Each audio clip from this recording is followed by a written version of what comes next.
네, 이번에는 저희가 그 밑에 네 번째 표본의 크기를 결정하는 방법에 대해서 좀 살펴볼 건데요. 다시 말해서 표본에 포함시킬 조사 대상자의 수를 결정하는 과정이라고 보시면 돼요. 몇 명을 대상으로 할 거냐에 대한 내용이라고 보시면 되겠고요. 이 부분은 조금 지우고 헷갈리니까 가도록 하겠습니다. 자, 표본의 크기를 결정하는 방법은요. 표본의 크기라는 것은 주로 구강보건 실태를 조사하려는 조사 기획자가 원하는 정밀도에 따라서 결정하면 됩니다. 자, 그러면 뒤에 보시면 자료의 정밀도를 높이 요구하면 표본은 더욱 커지게 되는 거죠. 자, 모집단이 예를 든다면 뭐 1000명이다. 그런데 표본이 예를 들어서 900명을 대상으로 하겠다. 그러면 더 얘를 모집단을 더 결과값을 더 확실하게 보여주는 거잖아요. 그렇지만 무엇이 문제이냐? 더욱 많은 무엇이 요구된다? 조사 비용이 더 많이 필요하게 됩니다. 그래서 표본의 크기는요. 어떻게 결정하느냐? 바로 조사 기획자가 원하는 정밀도에 따라서 결정하시면 된다라는 내용을 좀 참고해 주시고요. 그 다음에 PPT로 좀 가서 살펴보도록 하겠습니다. 자, 여기 보시면 가능하면 표본 조사, 자, 표본 모집단 이렇게 기억하시죠? 요 조사, 죄송해요. 지가 바뀌었네. 요 표본 결과가 이 전수조사에 근접할 수 있어야 된다라는 거죠. 예를 든다면 만 명이 모집단이었는데 그러면은 표본이 아까처럼 9,000명 하면 정말 가능하잖아요. 그런데 어떻게 해요? 이렇게 하려면 비용이 엄청 많이 들고 시간도 많이 든다라는 거죠. 근데 가능하면 그 사이즈보다 이거보다 좀 더 작으면 좀 더 효율적일 겁니다. 그래서 표본의 결과가 전수, 모집단 전체요. 결과에 가능하면 근접하면 더 좋다라는 거. 자, 아마 이 내용은 참고로 여러분들이 좀 확인해 주시면 될 것 같아요. 그리고 편파적인 표본이 되지 않도록 해야 된다. 요게 아까도 한번 잠깐 제가 예시를 들어드렸던 것 같은데 예를 들어서 대학생 1, 2학년 건강의 의식조사를 하겠다라고 했는데 1학년 같은 경우 예를 들어서 남자가 90명, 여자가 10명 그러면 편파적인 표본이라고 할 수 있죠. 왜냐하면 우리가 1학년 기준으로 한다면 남자와 여자를 각각 구성 요소를 좀 비슷하게 하는 것이 가장 효율적이죠. 그런데 이렇게 뭔가 어느 한쪽으로 치우친 결과 편파적인 표본이 돼버리면 여기는 남자의 의식조사를 결과를 조사할 수밖에 없는 겁니다. 자, 그리고 표본의 크기가 충분해야 된다라는 거. 10,000명이 모집단인데, 자, 9,000명 조사하면은 너무 좋죠. 얘를 확실하게 보여주는 거지만, 돈이 많이 필요하다라고 하니까 10명 조사할 거야. 라고 하면은 누가 봐도, 에게? 이런 소리가 나오죠. 그래서 예를 든다면 10,000명이지만 100명 또는 200명 요 정도는 해줘야 된다라는 거예요. 그래서 표본의 크기도 어느 정도는 사이즈가 충분해야 된다라는 개념으로 봐두시면 되겠고요. 자, 그리고 요 밑에 보시면 고려해야 될 요인이다라는 건 교재에 보시면 바로 여기 표본 크기를 결정할 때 고려해야 된다라는 요 내용을 그냥 한 번에 정리해서 같이 보여드리려고 합니다. 보시면요. 우리가 표본의 크기를 결정할 때 뭔가 고려해야 될 사항이 있는데 그 첫 번째가 소집단의 특성이에요. 그래서 아까처럼 연령이라든지 성별 너무 한쪽으로 치우치지 않게 남녀가 있어 그러면 남자 여자도 반영될 수 있게 연령이 너무 어르신들이 있는 집단이다라고 한다면 너무 어르신들한테만 치우치면 안 되잖아요. 그래서 소집단의 그 소인간 집단의 특성도 고려해 주셔야 되겠고요. 전체 집단에 대한 소집단의 비율도 고려해 주시면 되겠습니다. 그래서 아까 옆에서 얘기했던 것처럼 10,000명이 모집단인데 뭔가 9,000명, 10명은 좀 말이 안 된다라는 거죠. 그래서 그런 부분으로 이해하시면 되겠고요. 그 다음에 원하는 자료의 정밀도에 따라서 그래서 만약에 정밀하게 조사하고 싶어 다시 말해서 이 모집단의 결과, 모집단 표본 이거 조사했을 때 이 값이 여기에 더 정확하게 한다면 얘가 사이즈가 점점 얘하고 가까워지면 돼요. 근데 그게 좀 어렵다고 앞서서 계속 말씀드렸죠. 그렇지만 정밀도에 따라 달라진다라는 거는 이 부분도 좀 기억해달라는 의미입니다. 정밀도가 높게 요구가 되면 표본의 크기도 역시 커지는 거죠. 근데 커지면 이게 문제가 뭐였어요? 돈이 많이 들어요 라는 이야기를 했습니다. 기억하죠? 하지만 원하는 자료의 정밀도에 따라서 적절하게 해주면 되는 거다라는 부분 이해하시면 되겠고요. 자, 마지막에 예측되는 변량도 고려해야 되는데 요거는 이건 좀 기억해 주시면 될 것 같아요. 제가 일부러 빨간 거 넣어드렸는데 변량을 우리가 통계학적으로 또 말씀을 드린다면 좀 복잡해지니까 변량이 커지면 크기도 커진다. 다시 말해서 변량이 커지면 표본의 크기도 커져야 된다라고 해서 같이 비례적인 반응을 보인다라는 정도만 여러분들이 이 부분만 기억해 주시면 되겠습니다. 그래서 386페이지 끝에서 세 줄 다시 역으로 올라오시면 따라서 조사자는 표본의 크기를 결정할 때 표본에 반영시켜야 할 하면서 쭉 나와 있죠. 그 내용을 한 번에 정리해 드리는 내용이다. 자, 387페이지 살펴볼 건데요. 자, 여기는 조사 승인 취득 그리고 조사 예정표 작성입니다. 자, 기획과정 앞에서 한 번부터 우리가 다시 기억해 볼까요? 첫 번째는 조사 목적을 설정하는 과정이었죠. 그 다음 두 번째는 표본을 추출하는 과정입니다. 세 번째는 이제 누구를 조사할지가 결정이 된 거죠. 표본 추출에서. 그러면 세 번째 과정은 허락을 받고 그 다음 계획표를 작성하는 과정이다 라고 보시면 되겠습니다. 자, 그러면 여기 교재에 보시면 첫 번째 줄부터 하나, 둘, 셋, 넷, 다섯, 여섯, 일곱, 여덟, 아홉 줄 정도에 걸친 내용을 이렇게 간단하게 정리해드리면 바로 이 내용이라고 보시면 돼요. 자, 조사 승인 허락을 얻는 과정이죠. 첫 번째 줄에 보시면 요 얘기가 있을 겁니다. 조사 승인 취득을 할 때는 보통 구강건강 조사를 하겠다라고 한다면 사전에라는 어떤 의미예요? 구강건강 조사하기 전에 관계당국에게 승인을 얻어야 되는 겁니다. 관계당국. 그래서 시, 도 아니면 시군구 또는 보건복지부의 승인을 얻어야 된다라는 거. 일단 그래서 우리가 조사하고자 한다라고 해서 그냥 막 조사하는 것이 아니라 이렇게 먼저 승인을 얻는 거고요. 자, 두 번째 줄 가시면 중간 이후에 예를 들어라는 내용이 나올 겁니다. 자, 학생의 구강건강을 조사하겠다라고 한다면 학교에 물어봐야 돼요. 학교에 만나서 학교 당국 거기에 계시는 분들하고 만나서 자, 우리가 이러한 목적을 가지고 조사하려고 한다라고 설명을 해주시고 그 다음에 승인을 얻어내야 됩니다. 우리가 뭐 어느 학교라고 갈 수 있다라고 해서 그냥 가는 것이 아니기 때문에요. 그리고 또 학생들인 경우는 또 학부모님들이 계시기 때문에 학부모님들도 또 승인을 또 받아야 되는 경우도 있다라고 보시면 돼요. 자, 그 다음에 성인. 구강건강 조사하고자 한다라고 한다면 성인은요 어디 학교에 가서 승인을 얻을 수 있는 것이 아니죠. 그러니까 어디로 가느냐 관할 보건행정당국에 신고하면 되고요. 아니면 승인을 얻으면 돼요. 자, 우리 이런 목적을 가지고 조사하려고 한다. 승인해 주셨으면 좋겠습니다. 라고 해서 이렇게 진행하는 자, 누구를 대상으로 조사를 할지가 결정이 되면 만약에 학생이다라고 하면 학교를 가야 될 거고요. 성인이다라고 한다면 관할 보건행정당국에 신고하거나 승인을 얻는 그런 과정을 거치시면 됩니다. 그것이 바로 자, 이번에 조사 승인을 취득하고요. 그 다음에 계획표를 작성하는 과정입니다. 이 부분은 내용이 조금 복잡하기도 하고 해서 교재 내용을 좀 살펴보도록 할게요. 자, 여기 우리가 앞에서는 조사 승인 취득하고요. 그 다음 두 번째로 해야 될 것이 조사 예정표를 작성하는 겁니다. 자, 무엇을 하든지 간에 계획성 있게 조사하는 것. 무엇이든 뭐 공부를 한다든지 계획성 있게 하는 것이 더 좋지 않을까요? 그래서 여기서 잠깐 잔소리 한다면 여러분들이 국가고시를 준비하는 그 과정에 있어서 그냥 오늘 기분 나는 대로 공부하는 것이 아니라 계획성 있게 공부하신다면 좀 더 효율적으로 진행이 될 거다라는 약간의 잔소리. 왜냐면 3학년 지도교수입니다. 그래서 어쩔 수 없이 한다라는 것. 이어서 조사 예정표 작성 보도록 할게요.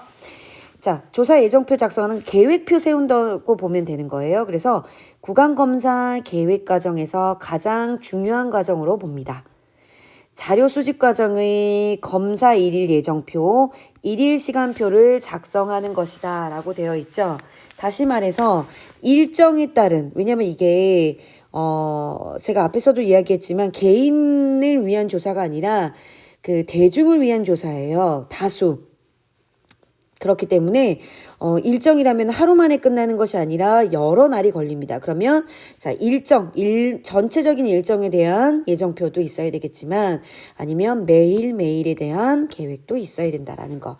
그래서 이렇게 조사 검사 일정 예정표, 일일 시간표 작성하는 것이 가장 계획하는 과정에서 가장 중요하다라고 이야기를 합니다. 그런데 만약에 일일 시간표 이거를 작성하지 않는다면 자, 검사자가 피검자의 도착을 기다리느라 시간을 낭비할 수도 있다라는 거죠. 자, 조사자가 검사 대상자가 오는지 기다린다. 이 사람이 언제 오는지를 몰라요. 그러면 기다리느라 시간을 낭비할 수 있다라는 거죠. 반대로 피검자가 검사자를 기다리게 되는 일도 발생할 수 있다. 그러면 여기서 이야기하는 바는 뭘까요? 일일 시간표를 작성하지 않는다면 시간 낭비가 많을 거야 라는 얘기가 되는 거죠. 얘를 작성하지 않는다면. 그러면 반대로 일일 시간표를 작성한다면 시간을 효율적으로 사용할 수 있을 것이다 라는 이야기로도 해석이 될 겁니다. 그래서 기획을 담당하는 사람들은요, 예비조사나 아니면 이전의 경험을 바탕으로 각 검사 시 소요되는 시간을 평균적으로 추정할 수 있다라는 내용이 나와 있습니다. 다시 말해서 예전에 했던 조사나 예비조사를 통해서 조사에 필요한 시간을 추정해 볼 수 있다라는 거예요. 뭐 예를 들어서 아이라면 몇 분, 성인이라면 몇 분 이런 것들이 통상 나온다라는 거죠. 자, 그럼 여기서부터 여러분들이 봐주셔야 되는 거 여기부터는요. 이렇게 말씀드릴게요. 조사 예정표 작성 시의 고려사항. 글씨를 예쁘게 여러분들한테 써드리고 싶은데 안 예쁘게 되네요. 그 부분도 여러분들이 좀 안 예쁘지만 예쁘게 생각해 주셨으면 좋겠고요. 자, 그러면 조사 예정표를 작성할 때 고려해야 될 사항. 자, 위에서 얘기했죠. 기획 담당자는 예비조사 먼저 해보는 거죠. 본조사에 앞서서 하는 게 예비조사. 이전의 경험을 바탕으로 각 검사 시 필요한 시간들을 평균적으로 알아낼 수 있다는 거예요. 그래서 조사 예정표를 작성할 때는 반드시 조사에 필요한 시간을 한번 추정해 볼 필요가 있다는 겁니다. 그래야지 예정표가 나오겠죠. 뭐 예를 든다면 여러분들 공부하실 때 뭐 예를 들어서 방사선학을 한 챕터 공부하는데 몇 시간이 걸려가 나오면 얘가 10챕터가 있어. 그러면 한 챕터에 1시간이 걸려라고 한다면 대략 10시간은 필요한 거잖아요. 그러면 10시간이 필요하면 나는 방사선학 한 과목을 끝내려면 며칠이 걸리느냐, 10시간 공부할 친구는 없잖아요. 그러니까 이런 식으로 역시도 소요되는 시간을 추정해 볼 필요가 있다라는 거죠. 그래야지 대략적인 예정표가 나온다. 이렇게 말씀을 좀 드릴 수 있겠고요. 그리고 오른쪽에 가시면 통상적으로 보면요. 아동에 대한 기초검사는 대략 약 5에서 15분 정도 걸리고요. 성인인 경우 좀 정밀 검사를 한다라고 한다면 15분에서 20분 정도가 걸립니다. 그러면 뭐 예를 들어서 내가 오늘 하루에 검사해야 될 시간이 뭐 5시간 검사할 수 있어. 그러면 성인을 대상으로 할 거야. 그러면 대략 하루에 요걸 기준으로 보면 하루에 몇 명을 조사할 수 있을 거야. 계산이 나오잖아요. 이 계산을 하지 않고 그냥 5시간이니까 한 50명 아니면 500명 조사해 볼까? 라는 거는 말도 안 된다는 거죠. 자, 그렇게 소요될 수 있다. 그래서 그걸 기준으로 해서 일별, 주별 검사 예정표를 작성하면 도움이 된다라는 이야기가 있습니다. 그래서 조사 예정표를 작성할 때는 반드시 조사에 필요한 시간들을 추정해서 하루에 몇 명을 조사할 수 있는지 이런 것들이 대략 예측이 되는 거죠. 자, 그런 내용으로 보시면 되겠고, 그 다음에 여기서부터 볼게요. 자, 조사하다 보면은요, 예측하지 못했던 지연 사태가 발생할 수도 있습니다. 그렇기 때문에 유연성을 부여해서 검사 예정표를 작성해 주는 것이 필요하다라는 거. 예를 들어서 제가 계산 안 하고 대략 아까 위에서 얘기한 것처럼 오늘 매일 오늘이 아니라 한 열흘을 조사하는데요. 10일을 조사하는데 하루에 5시간씩 조사가 가능해요. 뭐 12시간, 24시간 조사할 순 없잖아요. 5시간 조사하는데 대략 계산해보니 제가 계산한 건 아니지만 한 15분에서 20분 걸린다고 했잖아요. 그러니까 대략 한 50명 조사할 수 있어. 그 5시간이 빡빡하게 50명이야. 그런데 이 50명을 그대로 쓰게 되면 50명 조사하다 보면 예측하지 못했던 일들이 발생할 수 있다는 거죠. 그래서 무엇을 부여해주자? 유연성을 부여해주자라는 거죠. 그렇기 때문에 너무 타이트하게 일정을 잡지 말아달라는 거예요. 50명 정도 조사할 수 있어. 계산상 그래. 그렇지만 그게 아니라 뭐 중간중간에 어떤 일이 발생할 수 있으니까 뭐 예를 들어서 45명 아니면 뭐 40명 이렇게 해서 약간의 유연성을 주는 것으로 너무 타이트한 일정이 되지 않도록 해주는 것이 중요하다라는 내용으로 보시면 되겠죠. 자, 그 다음에 구강검사를 할 때에는요, 신중한 관찰과 일관된 판정 기준의 적용이 중요하다. 자, 이게 우리가 한 사람을 대상으로 검사하는 것이 아니라 다수를 대상으로 검사하기 때문에요. 똑같은 기준에 의해서 조사를 해야 됩니다. 자, 그런 내용이라고 보시면 되겠고요. 그래서 검사자의 몸이 필요해지면 부정확하고 불일치가 확실하게 발생하기 때문에 계획표를 너무 무리하게 작성하는 것은 현명하지 않는다라는 거죠. 자, 무슨 얘기냐? 계획표 작성할 때 무리하게 작성하지 말라는 이야기가 됩니다. 요게 한 세 번째, 요게 아까 유연성 부여해서 두 번째, 지금 요 얘기하고 있습니다. 요거. 무리하게 작성하지 말라는 거죠. 마찬가지로 여러분들 그 국가고시를 위해서 계획표 짤 때 너무 무리하게 하셔서는 안 된다. 할 수 있는 만큼 적당하게 해야 된다라는 거죠. 자, 그래서 검사자가 너무 피로해지면 검사의 결과가 정확성이나 아니면 일관성이 굉장히 떨어지거든요. 피로하면 아무래도. 그래서 필요해지면 이런 뭔가 불확실성이 발생하기 때문에 일정표를 무리하게 작성하지 않는 것을 원칙으로 한다라는 내용을 자, 이번에는 388페이지로 넘어가 보시면은요. 요 표가 하나 있을 겁니다. 저희 앞에서 얘기했던 검사 예정표에 포함시켜야 되는 항목, 뭐 조사에 필요한 시간들도 있겠죠. 근데 그것만 넣어두면 안 된다라는 걸로 한번 확인해 주시면 될 것 같습니다. 자, 검사팀을요. 검사 예정표에 포함시켜야 되는 시간이에요. 이런 것들도 필요하다라는 거 참고. 자, 검사팀을 학교장 그리고 담임 선생님께 소개하는데 필요한 시간도 좀 필요하다는 거죠. 그냥 우르르 들어서 만약에 학교라고 가정한다면 우르르 들어가서 바로 조사에 들어가는 것이 아니라 검사팀 바로 뭐 어떠한 목적을 가지고 요런 것을 하게 되었습니다. 라고 인사하는데 소개하는데 그런 시간도 필요하다라는 거 넣어주라는 거죠.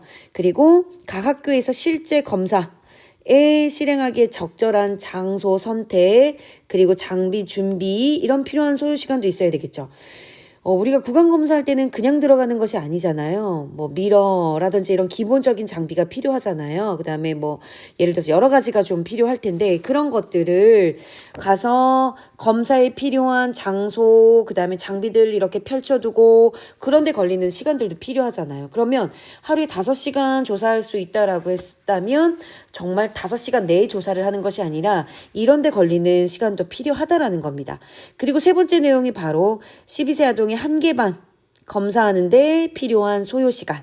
요게 이제 어느 정도가 필요하느냐. 아이들 같은 경우에는 한 5분 정도 걸린다라고 한다면 뭐 몇 분 정도 전체적으로 조사가 되겠구나. 실제 우리가 앞에서 얘기했던 실제로 조사에 필요한 소요시간만 넣는 것이 아니라 이런 것들도 다 넣어야 된다라는 이야기가 되는 거죠.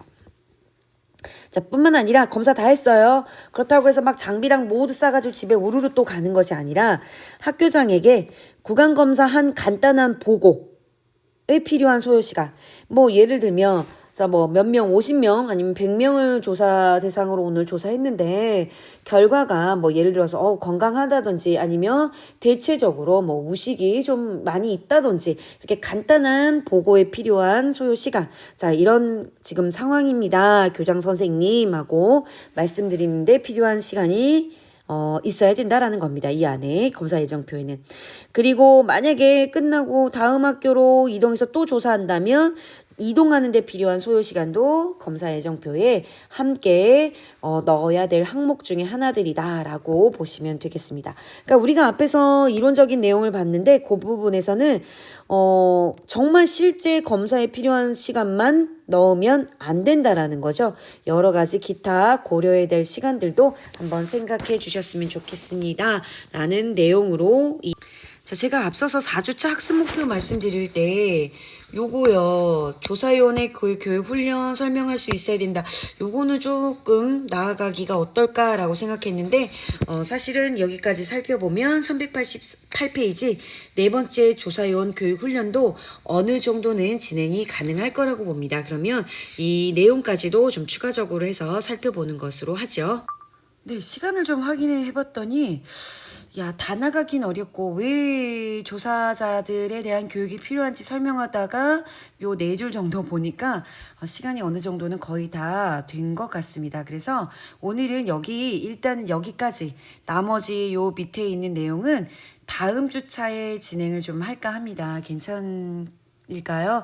제가 시간 조정을 좀 잘 못한 것 같은데 여러분들한테 너무 죄송하게 자, 그러면 우리가 살펴보셔야 되는 내용이 바로 이 내용입니다. 자, 여기는요, 여러분들, 우리가 구강건강 기획 조사하는 과정 있죠. 실태 조사하는 과정 모두 중요해요. 각각 조사 내용도 중요하고, 그럼에도 불구하고 얘는 더 중요합니다. 자, 제가, 첫 번째부터 한번 복습 겸 한번 가볼까요? 저희가, 구강건강 기획과정 첫 번째가 목표를 구체적으로 설정하고 표본을 추출하고, 세 번째가 조사 승인 취득을 하고, 그 다음에 예정표 작성하는 과정이었죠. 그 다음에 네 번째가 바로 조사위원 교육 훈련인데 왜 제가 여기에다가 이렇게 좀 중요하다라고 넣었느냐, 더 중요합니다. 거기 앞에서도 잠깐 제가 학습 목표를 말씀드렸다시피 내용 중요하고요. 자, 우리가 이 기획과정 5단계 중에서 시험에 많이 나오는 영역이 첫 번째가 표본 추출 과정입니다. 표본 추출은요, 시험에서 많이 나오는 가능성이 높고요. 두 번째가 조사 요원, 지금부터 할 내용. 그러니까 5단계는 모두 중요하지만 더 중요한 영역이 이거는 꼭 알아두셔야 되겠고요. 그 다음에 네 번째의 과정이 바로 조사 요원 교육 훈련 과정입니다.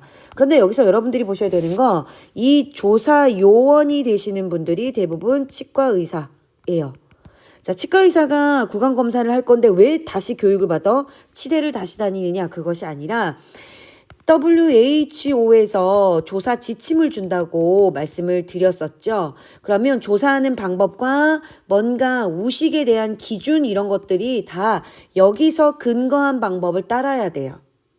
우리가 우식이 있다라고 한다면 교환면에 예를 들면 우식이 요만큼 있어. 그럼 우리가 이거를 우식이라고 할 수도 있고요. 이만큼 있어야 우식이라고 또 판단하는 사람도 있잖아요. 그래서 여러분들 지금 현재 여러분들의 구강 상태를 가지고 어떤 치과를 가요. A라는 치과를 가면 치료받아야 되는, 예를 들어서 이렇게 표현하면 되나? 견적? 자, 치료받아야 될 치아들, 그 다음에 어떤 치료, 그 다음 치료비 하면은 대략 얼마 비용이 나오죠. 자, A라는 치과를 가고 B라는 치과를 가고 C라는 치과를 가요. 여러분들 구강은 똑같은데 가면 결과가 어떻게 나오던가요?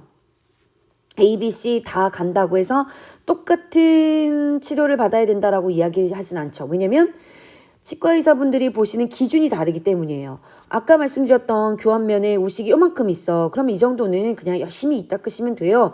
라고 해서 얘를 치료를 안 받아도 돼요. 라고 하시는 분이 있는가 하면, 자, 요것도 와동 형성해서 떼워줘야 돼요. 치료해야 돼요. 라고 하시는 분도 계세요. 그 이야기는 무엇이냐? 치과 의사마다 보는 기준이 모두 다르다라는 걸 의미합니다. 자, 그러면 여기에서 보는 조사요원 교육 훈련이라는 건 앞에서도 얘기했지만 WHO에서 제시해주는 조사 지침을 따르고요. 기준에 따라서 조사할 거예요. 그러면 내 마음대로 조사하는 게 아니라는 것이 되겠죠. 그래서 이 지침을 다시 공부하는 시간, 요렇게 해서 말씀드리면 좀 이해가 되실까요?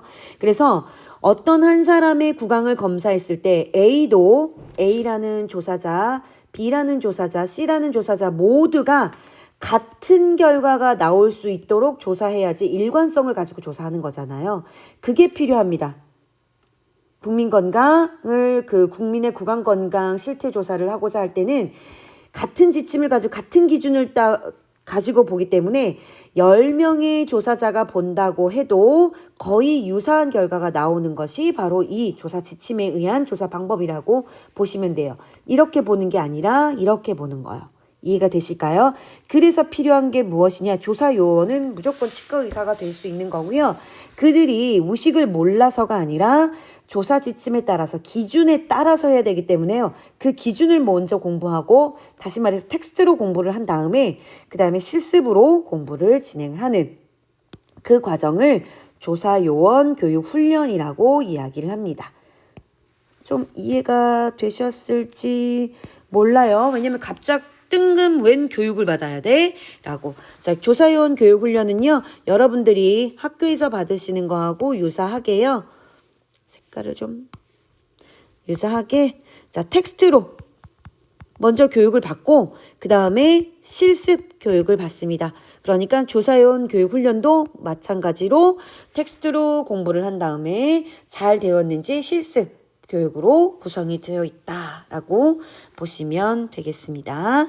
자, 그러면 첫 번째 줄에 한번 볼까요? 조사자들 각자가 피검자 개인의 구강 건강 상태를 평가하는 데 있어 의견을 달리할 수 있어. 그런데 여러 조사자가 같이 인구 집단의 상태를 평가하려면 진단 기준에 밀접한 유사성이 있어야 됩니다.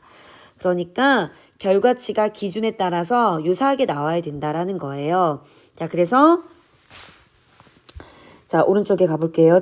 다음 줄 조사대원이 일치된 임상적 판단을 할 수 있도록 훈련이 교육이라고 보시면 돼요. 자, 시키는 것이 필수적이다. 다시 말해서 10명의 치과 의사가 조사를 한다. 그런데 그 임상적 판단을 일치된 임상적 판단을 아까 얘기했던 WHO 기준에 의한 일치된 판단을 할 수 있도록. 그래서 한 사람을 대상으로 조사했을 때 대부분 같은 결과가 나올 수 있어야 된다라는 이야기로도 여러분들이 정리하시면 될 것 같아요. 네, 오늘 4주차 수업은요, 생각보다 조금 진행이 된 거는 있어요. 생각보다는. 그래서 좀 진행은 되었지만 조금씩 강의 계획서보다 조금 더 나아간다 하더라도 나아가면 저희가 대면 시간에 더 많은 같이 활동을 할 수 있을 것 같아서 조금 더 저는 좀 긍정적으로 생각합니다. 여러분들은 일단은 내용은 많지 않아요. 사실은 페이퍼 그 교재의 내용을 보면은 많지 않은 양이기 때문에 아마 따라오시는 데는 어려움은 좀 덜하지 않을까. 특히 3학년이시니까. 그래서 부담 갖지 마시고 같이 하나씩 공부해 갔으면 좋겠습니다. 자, 오늘 4주차도 오늘 고생 많이 하셨고요. 저희 또 건강하게 지냈다가 5주차에도 또 영상으로 만나 뵙도록 하겠습니다. 자, 그러면 오늘 수고 많이 하셨어요. 다음에 뵐게요.